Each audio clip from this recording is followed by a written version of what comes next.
शिवलिंग स्थापन जर करायचं असेल तर पवित्र नदीच्या काठी ते करावं, पण ते स्थापन करत असताना काय दान दिलं पाहिजे तर त्याचं सुद्धा वर्णन या ठिकाणी फार सुंदर आलेलं आहे। शिव किंवा शिव मंदिरामध्ये ज्या वेळेला तुम्ही एखादं लिंग स्थापन करत असाल तर त्या प्रसंगी पहिली गोष्ट तुम्ही गोदान केलं पाहिजे, एक।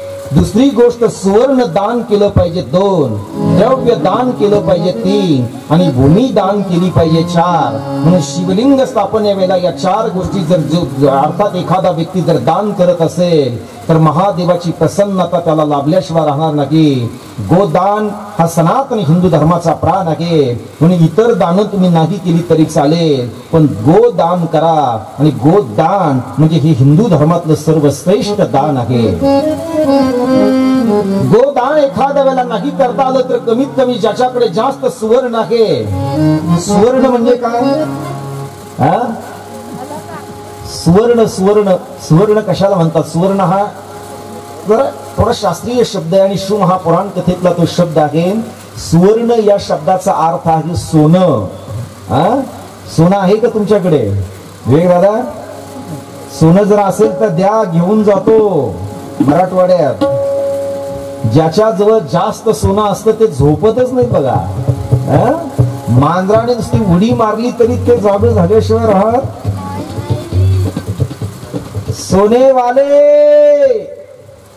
सोना नहीं, सोने वाले सोना नहीं, सोना तो हर आदमी का सोना हर लेता है, इसलिए सोने वाले सोना नहीं।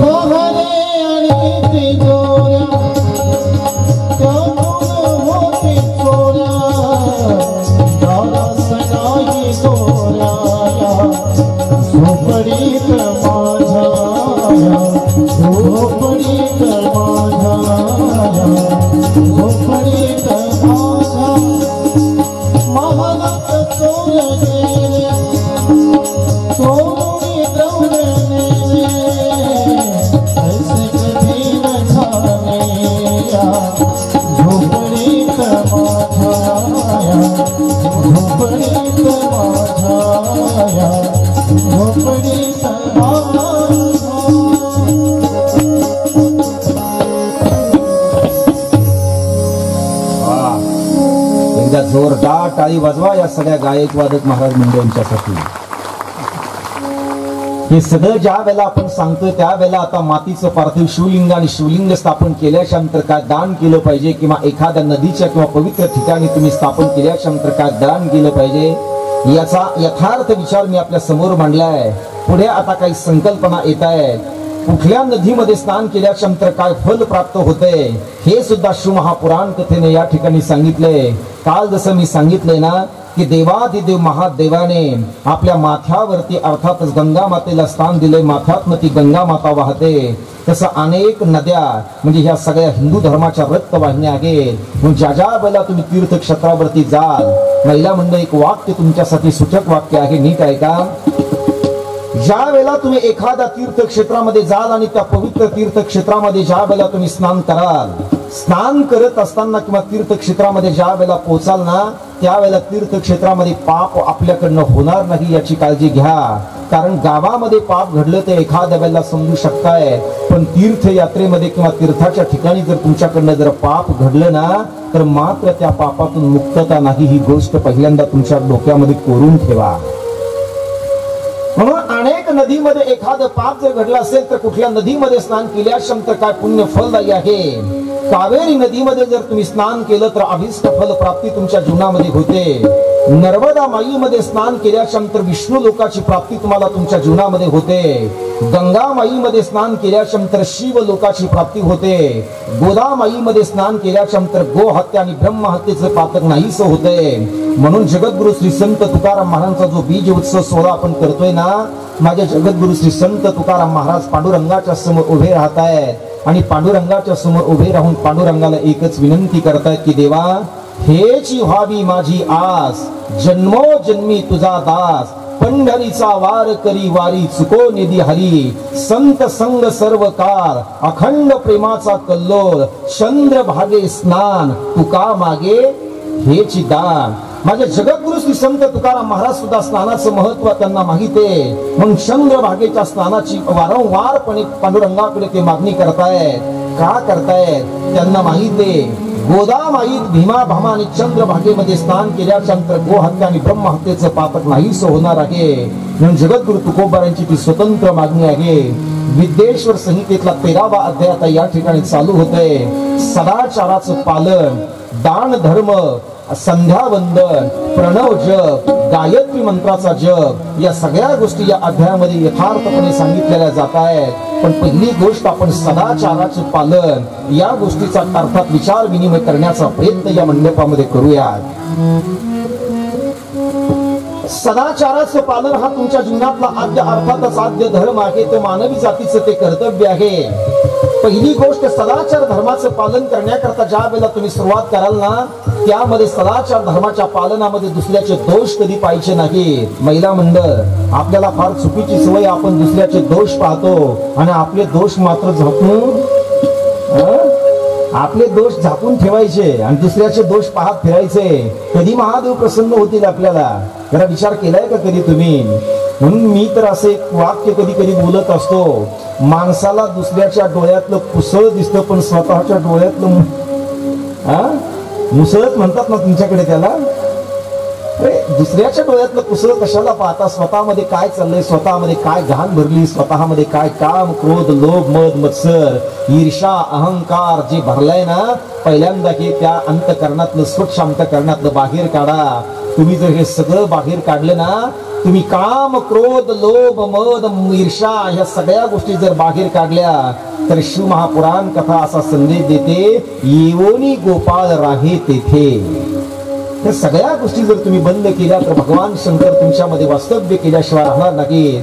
म्हणून धर्माने जगा, दुसऱ्याचे दोष पाहू नका. त्यातही एक महत्वाचा संदेश दिलाय, आपल्या गावाचा सांभाळ करा, आपल्या देशाचं संरक्षण करा, आपल्या देशाचं महाराष्ट्राच्या मातीचं संरक्षण करा. ह्या गोष्टी सुद्धा प्रामुख्याने या ठिकाणी मांडल्यात. म्हणून मी सकाळी बोलता बोलता एक प्रसंग माझा राहून गेला होता की तिकडे हातामध्ये बंदूक घेऊन जे सीमेचं संरक्षण करणारे माझे जवान आहेत ना, त्या जवानांच्यासाठी सुद्धा तुम्ही एकदा जोरदार टाळी वाजवली पाहिजे. अरे ते माझे जवान तिकडे मला असं वाटतंय संरक्षण करतायत म्हणून या ठिकाणी या मंडपामध्ये बसून आपण कथा करतोय. ते देशाचं संरक्षण करण्याचं काम करतायत. म्हणून तर ते असं त्यांच्या मनामध्ये त्यांनी खून गाठ बांधलेली विवेक दादा कि दिल दिया है जान भी देगे ए वतन तेरे लिए. तू मेरा कहवा, तू मेरा धरवा, तू मेरा अभिमान है. वतन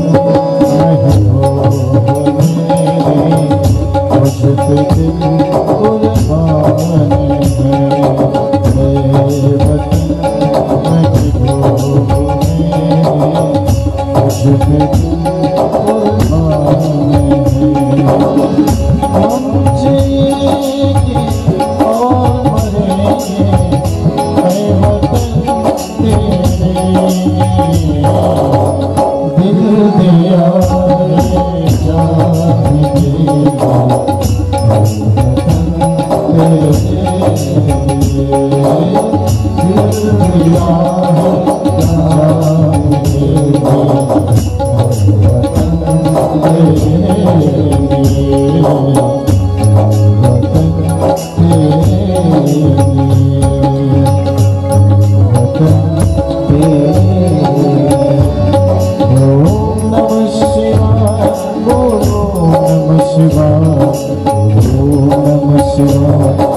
देशाचं संरक्षण करा हा तुमचा धर्म आहे.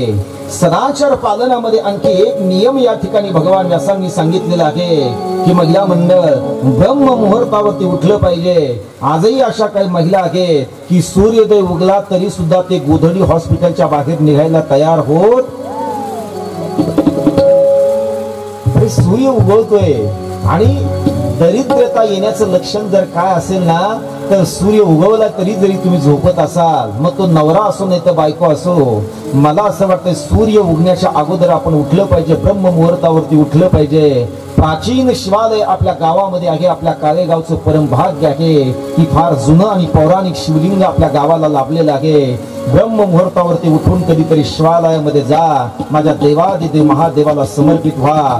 दिवस उगला तरी तुम्ही झोपता आणि एका बाजूला तुम्ही दिवस उगल्याच्या नंतर मग महादेवाच्या मंदिरामध्ये पूजा करण्याकरता जाता. महादेव तुमची पूजा ऍक्सेप्ट करेल का? स्वीकार करेल महादेव तुमची पूजा? म्हणून सगळ्या महिलांना, सगळ्या पुरुषांना मला सांगायचे, दिवस उजाडेपर्यंत कधी झोपू नका दादा. ह्या विद्यार्थ्यांना सुद्धा सांगायचे, ए बाळांनो इकडे बघा माझ्याकडे. ज्ञानदेव दादा बरोबर बोलतोय ना? थोडं लवकर उठलं पाहिजे. लवकर उठून तुम्ही तुमचा अभ्यास केला पाहिजे. तुम्हाला कलेक्टर व्हायचे, तुम्हाला IPS अधिकारी व्हायचे, तुम्हाला आणखी काय काय व्हायचे. मग इथे कवर किती वेळ झोपल्याच्या नंतर होताल का तुम्ही? लवकर उठलं पाहिजे, आपण अभ्यास केला पाहिजे. आणि ज्या माता पित्याने आपला जन्म दिलाय ना, त्या माता पित्याचं नाव आपण रोशन करण्याची संधी म्हणजे ह्या जीवनात तुम्हाला संधी आहे, लक्षात ठेवा. तुमच्यासाठी सुद्धा कथा आहे. तुम्ही सुद्धा रोज या ठिकाणी कथेमध्ये आलं पाहिजे. दादा, हे लहान लहान मुलं तर माझ्या भारत देशाचं वैभव आहे. काका बरोबर बोलतोय ना? हे लहान लहान जे मुलं तुम्हाला दिसतायत ना, त्यांनी सुद्धा या जंग मैदानामध्ये आलं पाहिजे. विवेक दादा, या मैदानामध्ये येऊन त्यांनी सुद्धा आपला परिचय दाखवला पाहिजे. या मैदानामध्ये जर तुम्ही आलात आणि तुमचा परिचय जर तुम्ही महाराष्ट्राला आणि महाराष्ट्राच्या मातीला जर दाखवला ना, तर महाराष्ट्र तुमच्या अर्थात नावाची नोंद महाराष्ट्राच्या इतिहासात घेतल्याशिवाय राहणार नाही, लक्षात ठेवा. म्हणून आमचे राष्ट्रसंत तुकडोजी बाबांचे एक प्रमाण आहे, भारत के बलवान जंग में, माहितीये का तुम्हाला? आजा आजा रे.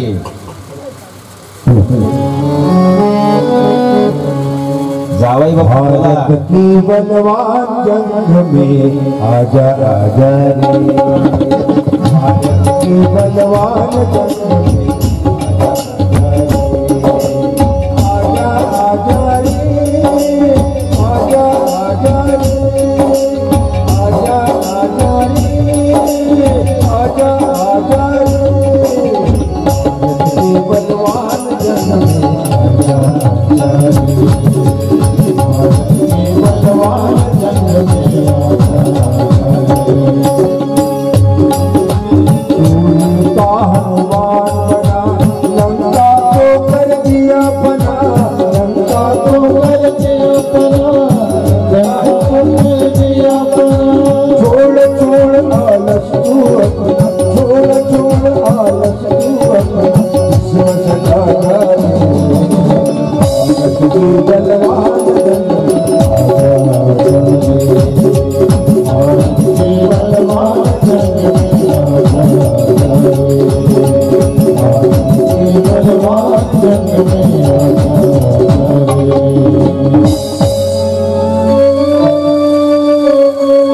म्हणून आपल्या गावामध्ये एक रत्न जन्माला आलंय की ते तरुणाच्या सुद्धा कार्याला लाज अर्थात लाजवेल अशा पद्धतीचं कार्य ते त्यांच्या जीवनामध्ये करतायत. काल आम्ही ज्या वेळेला कानिफनाथ महाराजांच्या मंदिरामध्ये ज्या वेळेला गडावरती गेलो, त्यावेळेला तिथला परिसर पाहून आनंद वाटला. आमचे ज्ञानदेव काका गायगुरे, एकदा त्यांच्यासाठी सुद्धा जोरदार टाळी वाजवा. अरे दादा, तरुणांनी ह्या गोष्टी केल्या पाहिजेत. आज त्यांचं वय नाही तरी सुद्धा ते झडतायत, करतायत. स्वतः जातीने लक्ष देऊन ते सगळं काम त्या ठिकाणी करतायत. तर ते एकटे जरी करत असले ना, तरी ज्ञानदेव दादा सगळं काळेगावकरांचा आशीर्वाद तुमच्या पाठीमागे म्हणून तुम्ही सुद्धा करतायत. हे सुद्धा आपल्याला विसरता येणार नाही. सगळ्यांच्या शुभेच्छा तुमच्या सोबत आहे. देहामध्ये रक्ताचा शेवटचा थेंब असेपर्यंत कानिफनाथ भगवंताची सेवा संपूर्ण गावकरी असे तुम्हाला घडावी, एवढीच एक सदिच्छा मी या ठिकाणी श्री महापुराण कथेच्या मंचावरून करतो. आपण सगळे त्या ठिकाणी कानिफनाथ महाराजांचे भक्त आहोत. तिथे जे जे सेवा असेल ती सेवा आपण त्या ठिकाणी दिली पाहिजे. म्हणून सज्जनांनो, वाराची संकल्पना पुढे त्या ठिकाणी असा अध्याय त्या ठिकाणी येतोय. भगवान शंकर हे भवव्याधीचे निरसन करणारे निष्णात वैद्य आहे, म्हणून त्यांना वैद्यनाथ असं म्हटले जाते. आणि त्याच भगवान शंकराने 7 वाराची संकल्पना त्या ठिकाणी निर्माण केलेली आहे. रविवारी जर तुम्ही सूर्याची उपासना केली तर आरोग्य प्राप्त तुम्हाला होतं 1. सोमवारी जर चंद्राची उपासना केली तर तुम्हाला धन संपत्ती प्राप्त होते 2. मंगळवारी जर तुम्ही मंगळाची उपासना केली तर व्याधी नाहीशा होतात 3. बुधवारी जर तुम्ही बुधाची उपासना केली तर तुमच्या जीवनातला आळस आणि पाप संपतोय. गुरुवारी जर तुम्ही गुरुची उपासना केली तर तुमचं आयुष्य वृद्धिगत होतंय. म्हणून गुरुवारी कधीतरी गुरुची उपासना कर जा. आपलं आयुष्य वाढावं, अकाली मृत्यू आपल्याला येऊ नये असं तुम्हाला वाटत असेल तर गुरुची उपासना करणं म्हणजे गुरुवारचा तो दिवस आहे. शुक्रवारी जर तुम्ही शुक्राची उपासना केली ना तर उत्तम प्रकारचे भोग तुम्हाला तुमच्या जीवनामध्ये प्राप्त होत आहेत. आणि शनिवारी जर तुम्ही शनीची उपासना केली तर मृत्यूचं भय तुम्हाला राहत नाही. अपमृत्यू आणि अकाल मृत्यू तुम्हाला कधी येत नाही. म्हणून शनिवारी शनीची पूजा करत जा. या सगळ्या वाराच्या संकल्पना मी तुम्हाला सांगितल्या. वेगवेगळ्या देवाच्या अर्थात तुम्ही पूजा केली पाहिजे हे सुद्धा सांगितलंय. पण एखाद्या वेळेला तुम्हाला शुक्राची पूजा करता येत नाही, गुरुची पूजा करता येत नाही, तुम्हाला शनीची पूजा करता येत नाही आणि सगळ्या देवाची पूजा केल्याचं फल तुम्हाला मिळावं असं वाटत असेल तर एकट्या भगवान शंकराची पूजा करत जा. एकटे भगवान शंकर, मला असं वाटतं सगळ्या देवांची पूजा ही भगवान शंकरामध्ये अर्थात आहे. भगवान शंकराची पूजा करणं हा तुमचा धर्म आहे. शिव महापुराण कथा संदेश देते तुमचा नेत्र रोग जावा. काल नेत्र रोग शिबिर होतं आपल्याकडे. किती जणी नेत्राची तपासणी केली? काकी तुम्ही केली का नेत्र तपासणी केली? काल शिबिर होतं आपल्याकडं नाही? किती लोकांनी केली का? नेत्र रोग, कुष्ठ रोग आणि मस्तिष्क रोग जावा तर सूर्य नारायणाची पूजा करून ब्राह्मणांना भोजन द्या. ही उपासना तुम्ही 1 महिना करा. संपत्ती आणि वैभवाची अपेक्षा ज्याला आहे त्यांनी सोमवारी भगवती महालक्ष्मीची पूजा करा. या सगळ्या गोष्टी जर तुम्ही करत असाल ना तर मला असं वाटतं देवादिदेव महादेवाची कृपा झाल्याशिवाय राहणार नाही. म्हणून सज्जनांनो, या सगळ्या गोष्टी पाहत असताना दान कुणाला द्यावं हा सुद्धा एक स्वतंत्र अध्याय भगवान व्यासांनी शिव महापुराण ग्रंथामध्ये व्यक्त केलेला आहे. दान कुणाला द्यावं नीट ऐका. आता पहिली गोष्ट, जर तुम्हाला दान देण्याची इच्छा असेल तर तुम्ही गाईला दान दिलं पाहिजे. 1 म्हणून तुम्हाला सगळ्यांना दान देण्याची इच्छा असेल आणि माझ्या तरुण मुलांचा जर एखाद्याचा वाढदिवस जर असेल ना तर कधीतरी गोशाळेमध्ये जा. आजूबाजूला कुठे गोशाळा असेल तर त्या गोशाळेमध्ये जा आणि तुमच्या वाढदिवसाप्रसंगी त्या गो मातेला तुम्ही त्या ठिकाणी चारा द्या. तिथे होईल शक्य ते श्रमदान करा. गो मातेची सेवा जर तुम्ही तुमच्या जीवनामध्ये केली आणि गो मातेला जर दान तुम्ही दिलं ना तर तुमच्या आयुष्यात भगवान शंकर तुम्हाला काही कमी पडू देणार नाही. कारण 33 कोटी देव जिच्यामध्ये वास्तव्य करतायत त्या देवतेचं नाव आहे माझी हिंद धर्माची गो माता. म्हणून त्या मातेची सेवा करा. उपाशी जर एखादा माणूस असेल आणि तो जर तुमच्या दारामध्ये असेल तर त्याला सुद्धा आपण दान दिलं पाहिजे. ज्याला गरज असेल त्याला सुद्धा दान दिलं पाहिजे. गरजू आणि गरीब लोकांपर्यंत आपण पोहोचलं पाहिजे. शिव महापुराण कथा सांगते आता दान करायचं. आणखी दान कशाचं केलं पाहिजे तर महिला मंडळ गाईचं दान केलं पाहिजे 1, भूमीचं दान केलं पाहिजे 2, तिळाचं दान केलं पाहिजे 3, सोन्याचं दान केलं पाहिजे, साजूक तुपाचं दान केलं पाहिजे, वस्त्र दान केलं पाहिजे, धान्य दान केलं पाहिजे, गुळ दान केला पाहिजे, चांदी दान केली पाहिजे, मीठ दान केलं पाहिजे. आणि सगळ्यात मोठं जर दान जर कोणतं असेल तर त्या दानाचं नाव आहे कन्यादान. सगळ्यात मोठं दान आहे. फक्त माझ्या समोर बसलेल्या माझ्या बहिणींना सांगायचं आपलं गाव तर पवित्र आहे. माझ्या सगळ्या बहिणीला मला सांगायचंय मी भाऊ म्हणून तुमच्याशी बोलेल. ज्या माय बापाने तुम्हाला जन्म दिलाय ना त्या माय बापाला कन्यादानाचं पुण्य त्यांच्या पदरामध्ये पडू द्या एवढीच माझी अपेक्षा आहे तुमच्याकडनं बरं का. गाय दान केलं पाहिजे, भूमी दान केली पाहिजे, तीळ दान केलं पाहिजे, सोनं दान केलं पाहिजे. महाराज या सगळ्या गोष्टी तुम्ही आम्हाला दान करायला सांगतात. मीठ दान केलं पाहिजे. आता आपल्याकडे अशी संकल्पना रुजलेली आहे की दिवस मावळतीला जर एखादी जर शेजारीन जर तुम्हाला मीठ मागायला आली तर त्या शेजारणीला तुम्ही मीठ देत नाही. असलं तरी तुम्ही सांगता माझ्या घरामध्ये मीठ नाही, माझ्याकडे पाहते. जाऊ दे तिकडे, इकडे बघा. मला महत्वाचं सांगायचंय. तुमच्यावर बाजू आली की तिकडे पाहता नाही का. मीठ दान तुम्हाला जर एखादी बाई जर आली तुम्ही जर घरामध्ये मीठ असूनही जर तुम्ही तिला देत नसाल ना तर हे काही योग्य नाही. मीठ दान केलं पाहिजे. तुमची अशी संकल्पना आहे की सायंकाळी जर आपण मीठ जर दिलं तर आपली लक्ष्मी कमी होते. लक्ष्मी कमी होत नाही. उलट तुम्ही जर सायंकाळी किंवा कधीही कोणत्याही काळी जर तुम्ही मीठ दान दिलं ना तर तुमच्या संपत्तीमध्ये वाढ होते, कमी होत नाही. हे कुणी सांगितलं तुम्हाला? तुमच्या डोक्यात बसवलंय कुणी तुमच्या? गाय दान केल्याने काय फायदा आहे महाराज? तुम्ही सगळ्या गोष्टी आम्हाला दान करायला शिकवताय, दान करा असं तुम्ही आम्हाला सांगताय, पण काय दान केल्यानंतर काय पुण्य मिळणार आहे? तुम्ही जर गाय दान करत असाल तर कायिक, वाचिक आणि मानसिक पाप त्या ठिकाणी समाप्त होते. तुम्ही भूमी दान करत असाल तर तुमची प्रतिष्ठा त्या ठिकाणी वाढते. तुम्ही तूप दान जर करत असाल तर तुमची संपत्ती वाढते. तुम्ही तीळ दान जर करत असाल तर तुमचं सामर्थ्य वाढते. तुम्ही वस्त्र दान करत असाल तर आयुष्य वाढते. तुम्ही सोनं दान करत असाल तर तुमची पाचन शक्ती आणि वीर्य वृद्धी वाढते. तुम्ही धान्य दान करत असाल ना तर तुमच्या धान्याची वृद्धी होते. म्हणून गुळाचं दान जर तुम्ही करत असाल तर तुम्हाला मधुर आणि रसपूर्ण भोजन मिळतंय. कशाचं दान केल्याने? माझ्या समोर बसल्यापैकी जर कुणाला रसपूर्ण भोजन मिळावं असं वाटत असेल तर त्याने गुळाचं दान केलं पाहिजे. म्हणून मला सांगायला आनंद होतोय, कदाचित या जन्मात आम्ही केलं का नाही, पण पाठीमागच्या जन्मामध्ये आम्ही गुळाचं दान केलं असावं. म्हणून सगळी मंडळी आम्हाला रोज अर्थात त्या ठिकाणी नवीन नवीन पदार्थ खाऊ घालतायत. ते पुण्य जर कशात असेल तर ते गुळ दान केल्याचं पुण्य आहे.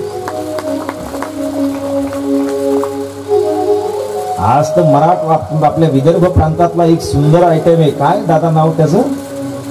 रोडगी. तुमच्या या सगळ्या मंडळीने आज रोडगे खाऊ घातलेत आम्हाला, म्हणून जरा सुस्त आली कथेमध्ये. गुळाचं दान केल्यानंतर मधुर आणि रसपूर्ण भोजन मिळते, म्हणून गुळाचं सुद्धा दान केलं पाहिजे. चांदी दान केल्यानंतर फायदा काय? सन्मानाची जर इच्छा असेल तर तुम्हाला तुमच्या जीवनामध्ये चांदी दान करायला शिका. मीठ दान केल्याचा फायदा काय? तर चांगलं भोजन मिळते. कन्यादान केल्याचा फायदा काय? तर आजीवन उत्तम भोग प्राप्त होत आहेत, म्हणून कन्यादान सुद्धा या ठिकाणी केलं पाहिजे. आता काही समाजामध्ये आता अशी प्रथा निर्माण झाली. पहिलं ज्या वेळेला होतंय 2-4 वर्षापूर्वी मुलाला हुंडा भेटायचा, आता मुलाचा हुंडा बंद झाला. आणि आता किती पैसे घ्या पण आम्हाला मुलगी, हेच चाललंय सध्या. मुलीच भेटायला तयार नाही. गावागावात आम्ही ज्या वेळेला जातो त्यावेळेला सगळ्या मुली आहेत गर्भातच मारल्या गेल्या. किती आम्ही महाराष्ट्राला संदेश सांगतोय, अरे दादा मुलीला जन्माला येऊ द्या, मुलीला जन्माला येऊ द्या, मुलीला गर्भामध्ये मारू नका. हा संदेश आम्ही देतोय. आज मुलीची संख्या तुम्ही प्रत्येक गावामध्ये जा, प्रत्येक गावामध्ये जर तुम्ही गेलात ना तर मुलाची संख्या 200 आहे, तर मुलीची संख्या ही 50 आहे. मग 150 मुली गेल्यात कुठे? निसर्गाने सगळा समतोल साधलेला होता, पण सगळा समतोल बिघडवण्याला जबाबदार जर कोण असेल ना तर तुम्ही आणि आम्ही, आपण सगळे मिळून या गोष्टीला कारणीभूत आहोत. म्हणून पुन्हा एकदा या सगळ्या मंडळीला आपल्याला संदेश द्यायचा आहे की तुम्ही तुमच्या जीवनामध्ये, मी तुम्हाला हा जुनं पुन्हा विनंती करतो की तुम्ही तुमच्या जीवनामध्ये गर्भामध्ये असताना स्त्री भ्रूण हत्या या महाराष्ट्रातली थांबली पाहिजे. नको हो तो भ्रूण हत्यारे, नको हो तो भ्रूण हत्यारे. तो हिंद भूमी नारी नारी नारी, नको हो तो भ्रूण हत्यारे, नको हो तो भ्रूण हत्यारे.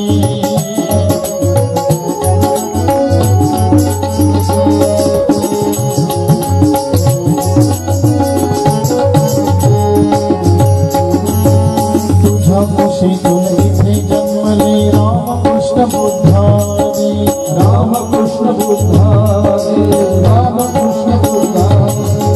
तुकडोजी ज्ञानेश तुकोबा टिळक महात्मा गांधी, महात्मा गांधी, महात्मा गांधी.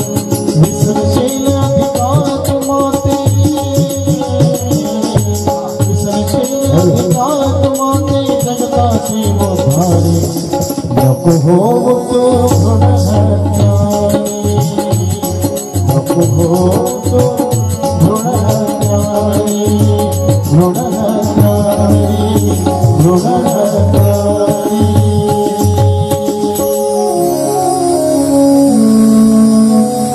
शिवमहापुराण कथेतील विद्येश्वर संहितेतला आता 16वा अध्याय या ठिकाणी प्रारंभ होतो. शिवलिंगाचे वैज्ञानिक स्वरूप. शिवलिंगाचे वैज्ञानिक स्वरूप अर्थातच अशा पद्धतीचा अध्याय आहे. महादेवाकडे जात असताना आपण आपल्या घराचा त्याग आणि परिवाराचा त्याग करून तुम्ही महादेवाकडे जा. तुम्ही घराचा आणि परिवाराचा त्याग करून जर तुम्ही महादेवाकडे गेलात ना तर महादेव कैलासाचा त्याग करून 2 पावलं तुमच्या समोर सुद्धा आल्याशिवाय राहणार नाही. पण आपल्या जीवनामध्ये तो त्याग अत्यंत महत्वाचा आहे. मी तर नेहमी सांगत असतो, इतर प्रांतापेक्षा आपल्या महाराष्ट्राची भूमी ही अत्यंत पवित्र भूमी आहे. महाराष्ट्राच्या भूमीला पवित्र भूमी म्हणण्याचं कारण असं आहे की सगळे साधू संत या महाराष्ट्राच्या भूमीमध्ये आहेत आणि 12 ज्योतिर्लिंगापैकी 5 ज्योतिर्लिंग या महाराष्ट्राच्या मातीमध्ये स्थित आहेत. महाराष्ट्राच्या मातीमध्ये 12 ज्योतिर्लिंगापैकी 5 ज्योतिर्लिंग महाराष्ट्राच्या मातीत आहे. महाराष्ट्राच्या मातीतलं पहिलं जो ज्योतिर्लिंग आहे ना ते इथूनच जवळ हिंगोली नावाचा जिल्हा औंढा नागनाथ नागेश्वर हे एक ज्योतिर्लिंग आहे. पुणे जिल्ह्यामध्ये जर तुम्ही गेला तर त्या ठिकाणी आंबेगाव तालुका आहे. त्या आंबेगाव तालुक्यामध्ये भीमा नदीच्या काठावरती भीमेश्वराचा वध करण्याकरता जी ज्योतिर्लिंगमय रूपाने भगवान शंकर स्थित झालेत ना त्या ज्योतिर्लिंगाचं नाव आहे भीमाशंकर ज्योतिर्लिंग 2. तिथून पुढे तुम्ही अलीकडे संभाजीनगर मध्ये जर आलात तर खुलताबाद नाम वेरूळ आणि खुलताबाद तालुका आहे. त्या ठिकाणी एक ज्योतिर्लिंग आजही अस्तित्वात आहे, घृष्णेश्वर ज्योतिर्लिंग सज्जनांनो.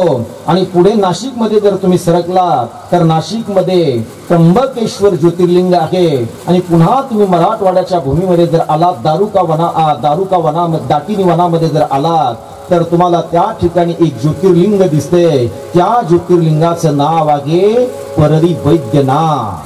नाम वैद्यनाथ भगवान. हे 5 ज्योतिर्लिंग आपल्या महाराष्ट्राच्या मातीमध्ये अस्तित्वात आहे. म्हणून महाराष्ट्राची माती भाग्यवान आहे. महाराष्ट्राच्या मातीचे भाग्य हे आहे की 12 ज्योतिर्लिंगापैकी 5 ज्योतिर्लिंग आपल्या महाराष्ट्राच्या मातीमध्ये स्थित आहे. म्हणून इतरत्र तुम्हाला 12 ज्योतिर्लिंगाच्या इतर ठिकाणी तुम्हाला जाता येत असेल तर अवश्य जाच असा माझा संदेश आहे. पण इतरत्र तुम्हाला जर जाता येत नसेल तर कमीत कमी हयात आहे तोपर्यंत या 5 ज्योतिर्लिंगाचं तरी दर्शन घ्या ना.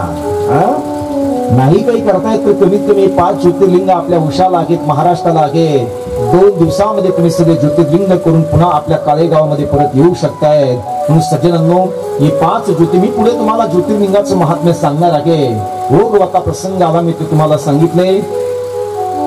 शिवलिंगाचे प्रामुख्याने 3 प्रकार पडत आहेत महिला मंडळ. आता नीट आहे का, थोडा किचकट विषय आहे हा. कुणी झोपला असेल तर जाग करा. झोपलं नाही ना कुणी तर दिवसाही झोपता का? सगळ्यांचे चेहरे अगदी प्रसन्न आहेत बरं का. गावकरी मंडळी सगळे अगदी ऐकतायत. शिवलिंगाचे 3 प्रकार आहेत. शिवलिंगाचा पहिला प्रकार आहे की ते मानवाने स्थापित केलेले शिवलिंग 1. शिवलिंगाचा दुसरा प्रकार आहे की देवाने संस्थापित केलेले लिंग 2. आणि शिवलिंग हे स्वयंभू शिवलिंग आहे. म्हणून आपण काही ठिकाणी ज्या वेळेला जातो ना त्यावेळेला सगळ्या लोकांमध्ये चर्चा असते, अरे नाही हे प्राचीन शिवलिंग आहे, हे स्वयंभू शिवलिंग आहे. म्हणून हे स्वयंभू शिवलिंग हा एक स्वतंत्र प्रकार आहे. एखाद्या वेळेला देवाने संस्थापित केले म्हणून त्या लिंगाला त्या ठिकाणी देव संस्थापित लिंग असं म्हटलं जाते. मानवाने आपल्या गावामध्ये ज्या वेळेला आपण एखादं शिवालय उभा करतो त्या ठिकाणी शिवपिंड त्या ठिकाणी स्थापित करतो त्याला मानवाने स्थापित केलेलं लिंग असं म्हटलं जाते. शिवलिंगाची पूजा ही महान पूजा आहे. म्हणून तुम्ही मानवाने स्थापित केलेल्या लिंगाची पूजा केली तरी फल तेच आहे. देवाने संस्थापित केलेल्या लिंगाची पूजा केली तरी फल तेच आहे. आणि स्वयंभू शिवलिंगाची पूजा जरी तुम्ही केली तरी तेच फल तुम्हाला मिळणार आहे. म्हणून माझ्या सर्व भाविकांना विनंती, आपण भगवान शंकराला वेळोवेळी अभिषेक करण्याचं काम आपल्या जीवनामध्ये केलं पाहिजे. महादेवाच्या मंदिरामध्ये आपण गेलं पाहिजे. आता भगवान शंकराला अभिषेक केला तर त्याचा फायदा आहे का? आता फायदा सांगणार आहे मी तुम्हाला सगळ्यांना. बिना फायद्याचं तुम्ही काहीच करू नका. कारण बिना फायद्याचं माणसं करायला तयार, तुमचं सोडा आम्ही सुद्धा करायला तयार नाहीत. आता त्यामुळे फायदा महत्वाचा आहे. फायदा हा आहे, जर भगवान शंकराला जर तुम्ही अभिषेक जर केला तर तुमची आत्मशुद्धी होते, तुमचं अंतकरण स्वच्छ होते. अर्थात भगवान शंकराला अभिषेक केल्याचा फायदा नंबर 1 आत्मशुद्धी. भगवान शंकराला जर तुम्ही गंध अर्पण केला तर तुम्हाला पुण्य मिळते 2. तुम्ही नैवेद्य अर्पण केला तर दीर्घ आयुष्य मिळते 3. मग काही लोकांना आजही प्रश्न आहे की महाराज भगवान शंकराला जर आम्ही नैवेद्य दिला तर तो नैवेद्य आम्ही खाल्ला पाहिजे का नाही खाल्ला पाहिजे? तर त्याचं उत्तर आजच्या कथेमधनं घेऊन जा. भगवान शंकरला जर नैवेद्य दाखवला ना तर तो नैवेद्य खाण्याची परंपरा पाठीमागे होती का नाही ते मला सांगता येणार नाही. कारण लोक बऱ्यापैकी शिवा मंदिरामध्ये जात नव्हते. आता लोक जायला लागले.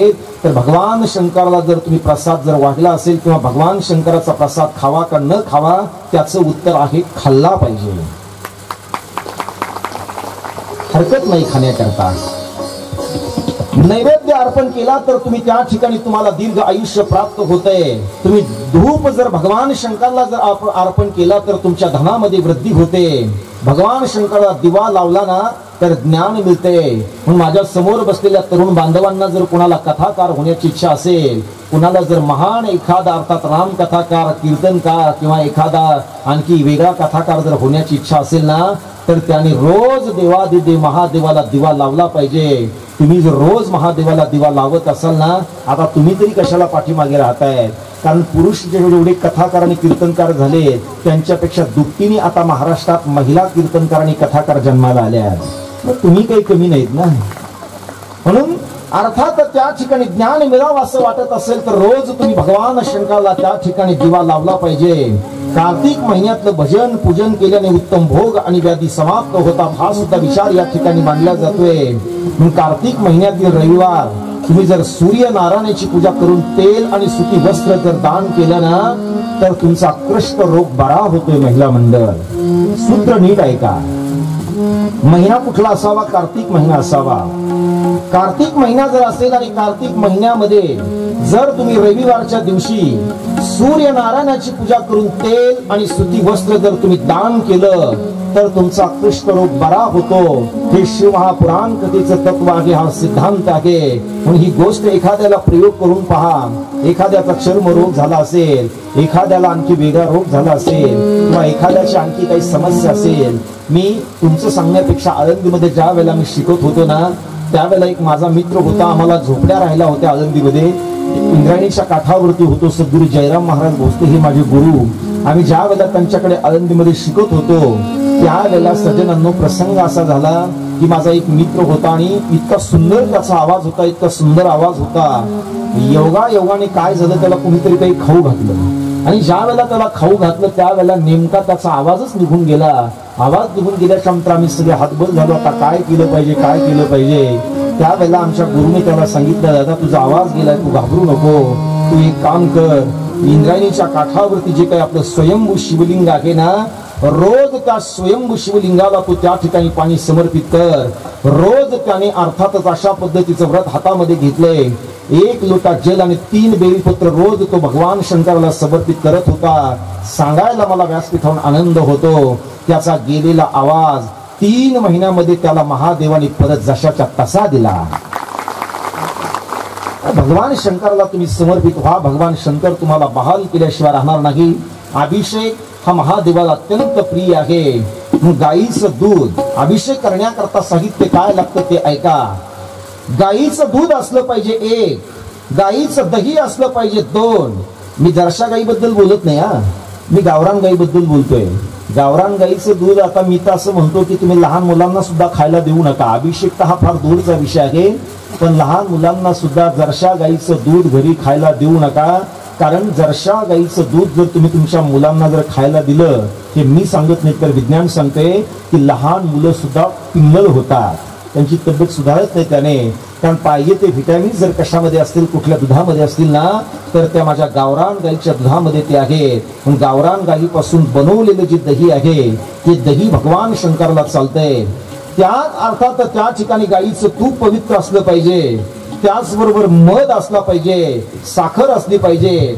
याचं मिश्रण तुम्ही या पंचामृताचं मिश्रण तयार करायचंय आणि पंचामृताचं मिश्रण तयार केल्याच्या नंतर ते शिवलिंगाला तुम्ही त्या दुग्ध अभिषेक त्या ठिकाणी त्या पंचामृताने स्नान घालायचंय. या पंचामृताने जर तुम्ही स्नान घातलं तर तुमची जी मनोकामना असेल ती मनोकामना तुम्ही महादेवाला सांगा. पंचामृताने दुग्ध अभिषेक केला आणि तुमची मनोकामना जर तुम्ही महादेवाला सांगितली ना, तर माझा देवादिदेव महादेव तुमची मनोकामना पूर्ण केल्याशिवाय राहणार नाही. रविवारी पंचामृताने पूजन केल्याने माणूस मोक्षाचा अधिकारी होतोय. मोक्ष कुणाला पाहिजे? पुन्हा कुणाला मोक्षाची आवड आहे जरा हात वर करा, पाहू द्या बरं तुमचे चेहरे मला. मोक्ष मोक्ष नकोय कुणाला, कुणाला पडली मोक्षाची इथे. महाराज आम्हाला धनाचा उपाय सांगा, आम्हाला प्रतिष्ठेचा उपाय सांगा, आम्हाला सत्ता पद याचा उपाय सांगा, आम्हाला मोक्षाचा उपाय सांगू.